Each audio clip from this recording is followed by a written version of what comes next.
আসসালামু আলাইকুম। প্রত্যন্ত গ্রামে বিশাল একটি মাঠের মধ্যে এসে যা দেখতে পেলাম তা আপনাদের মাঝে কিছুটা হলেও তুলে ধরার চেষ্টা করব। আপনারা ভিডিওটি না টেনে শেষ পর্যন্ত সঙ্গে থাকবেন ইনশাল্লাহ।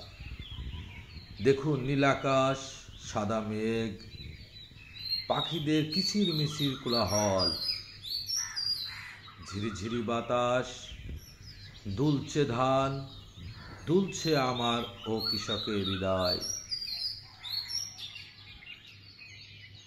প্রকৃতির সৌন্দর্যে আচ্ছন্ন হয়ে আছে।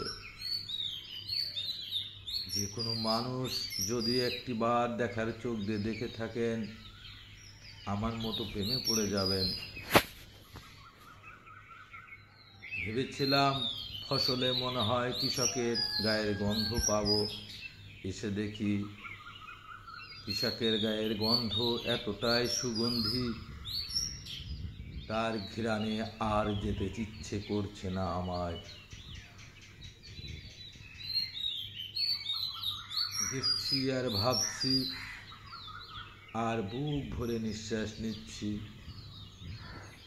এখানে আসলে মন খুলে কথা বলা যায়, মনের সুখে গান গাওয়া যায়, হৃদয়ের সাথে কথা বলা যায়, স্রষ্টার সাথে কথা বলা যায়, পাখিদের সাথে কথা বলা যায়, বাতাসের সঙ্গে কথা বলা যায়, আকাশের সঙ্গে কথা বলা যায়, মেঘের সঙ্গে খেলা করা যায়।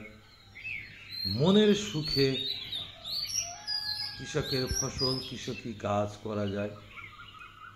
এই জন্যই মনে হয় প্রত্যন্ত গ্রাম, এই মাঠ ছেড়ে কৃষক ইট পাথরের শহর বাড়িতে যেতে চায় না, থাকতে চায় না। আপনারা একটিবার এই মুহূর্তে এখন সবুজ মাঠ আর মাঠ এসে দেখবেন, আমার মতো প্রেমে পড়ে যাবেন। এতটাই প্রেমে পড়ে যাবেন আপনি ভুলতে পারবেন না। বাতাসের মতো যেমন ফসল দুলছে ঝিরঝিরি বাতাসে, আপনার হৃদয়টা সবসময় এই সবুজ প্রকৃতি দুলিয়ে দেবে। পারবেন না আর কংক্রিটের ঘরে বেশিক্ষণ থাকতে। মুক্ত হওয়ার যে কি স্বাদ, তা এখানে আসলে বুঝতে পারবেন। দেখুন কিভাবে বাতাস বইছে। এমন সুন্দর সুন্দর ভিডিও উপভোগ করার জন্য অবশ্যই আমার চ্যানেলটিতে অ্যাক্টিভের সঙ্গে থাকবেন। সর্বোচ্চ সম্মানীয় ব্যক্তি কৃষক, এদের শ্রম, তাই আসুন এদের আমরা ন্যায্য মূল্যটা বুঝে দিই। আর সুযোগ পেলে প্রকৃতির মাঝে পরিবার নিয়ে চলে আসি খোলা আকাশের নিচে। খোদা হাফেজ।